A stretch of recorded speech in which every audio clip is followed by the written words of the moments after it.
एक बार एक माताजी, वृद्ध माताजी नॉर्थ ईस्ट से समर्पित हुई आश्रम में। महाराज जी इन्होंने दिल्ली के आश्रम में रखा, पीतमपुरा आश्रम में। वो माताजी, क्योंकि उनकी हिंदी लैंग्वेज पे इतनी पकड़ नहीं थी, वो ढंग से हिंदी भाषा नहीं बोल पाती थी, वो बड़ी जब बोलती तो टूटी फूटी हिंदी बोलती थी, जिसके कारण वो अपनी बात भी नहीं कर पाती थी लोगों से। और बहुत सारे लोग कई बार उनकी हिंदी सुनकर हंस भी जाते थे। माताजी को बड़ा फील होता कि मुझे हिंदी नहीं आती है, मैं अपनी बात नहीं रख पाती हूं। एक दिन वो महाराज श्री के पास गई और जाकर महाराज जी को कहा, महाराज श्री मेरे ऊपर लोग कितना हंसते हैं। महाराज जी जब मैं हिंदी बोलती हूं लोग मुझ पर हंसते हैं। आपने मुझे खामखा ही यहां रखा हुआ है, आप मुझे दूसरे क्षेत्र में भेज दें जहां जाकर मैं आपकी सेवा कर सकूं। महाराज जी आंखों में प्रेम भर करके सिंहासन से थोड़ा सा आगे आए और थोड़ा सा आगे आकर महाराज जी कहने लगे, मेरे कारण तू ये भी नहीं सह सकती क्या? इतना कहा महाराज जी ने, वो माता की आंखों में पानी भर आया। दोनों हाथ जोड़े उन्होंने कहा, महाराज जी सह सकती हूं, आपके लिए तो सब सह सकती हूं। और वहां से उठे और नीचे अपनी सेवा में चले गए। गुरु भाइयों बहनों, हमें भी महाराज जी ने अपनी संतान होने का गौरव दिया है। अगर गुरु हमें कुछ देने के लिए हमसे कुछ ले लेता है, हमें दुख दे देता है, तो क्या हम अपने महाराज जी के लिए वो भी नहीं सह सकते क्या? क्या इतना भी त्याग नहीं कर सकते? अपने गुरुदेव के लिए ये छोटा सा त्याग नहीं कर सकते?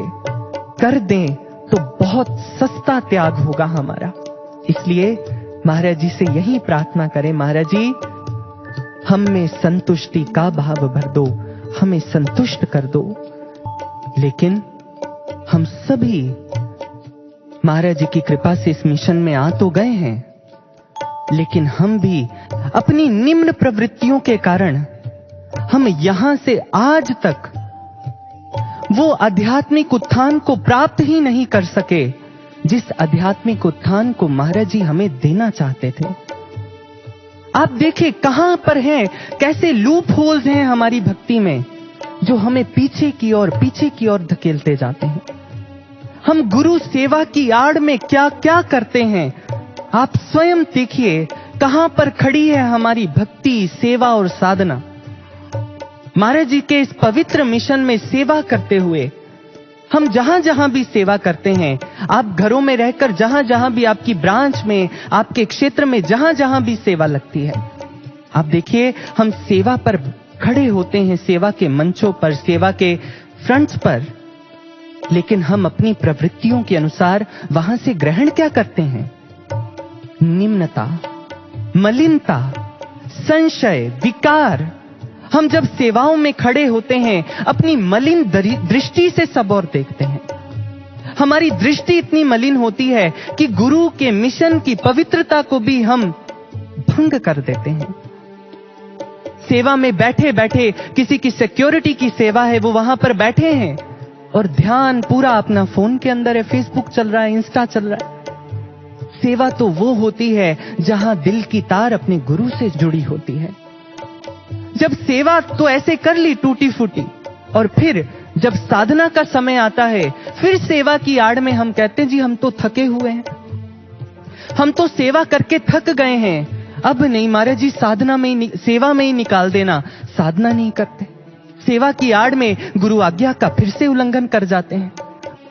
हम गुरु आज्ञा की धज्जियां उड़ा देते हैं, गुरु की व्यवस्था की धज्जियां उड़ा देते हैं और इसे नाम देते हैं गुरु आज्ञा का।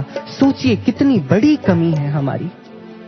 और सिर्फ इतना नहीं, जब बात आती है साधना की, जब कोई कह दे साधना का नाम ले ले हमें, तो हम ऐसे बात को काटते हैं, ऐसे ऐसे तर्क देते हैं, जी महाराज जी अपने आप करवा लेंगे, महाराज जी है ना, महाराज जी जब कराएंगे हो जाएगी। वाह क्या तर्क है, कैसा समर्पण है हमारा।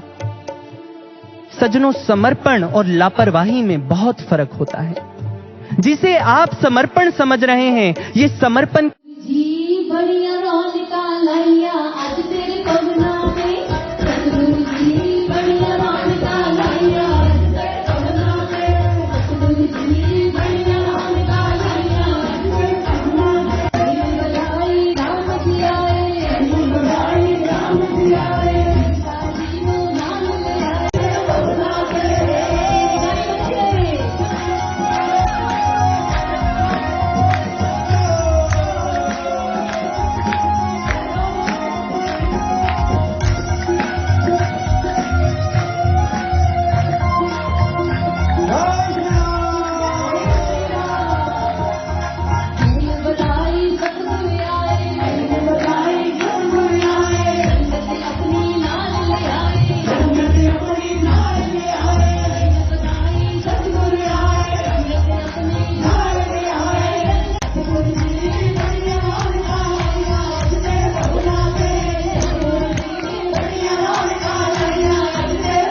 शरण लगाते हैं, अपनी शरण।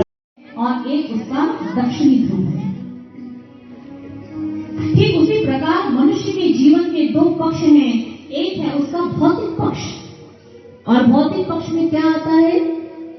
हमारा ये शरीर, हमारे द्वारा अर्जित किए गए इस संसार के सांसारिक भौतिक पदार्थ। राम राज्य साकार होठे, राम राज्य साकार होठे, कलयुग सतयुग बन जाए। राम राज्य साकार होठे, कलयुग सतयुग बन जाए। ऐसी कृपा दृष्टि कर दो प्रभु, ऐसी कृपा दृष्टि कर दो प्रभु, स्वर्ग धरा पर आ जाए। राम राज्य साकार होठे, राम राज्य साकार होठे।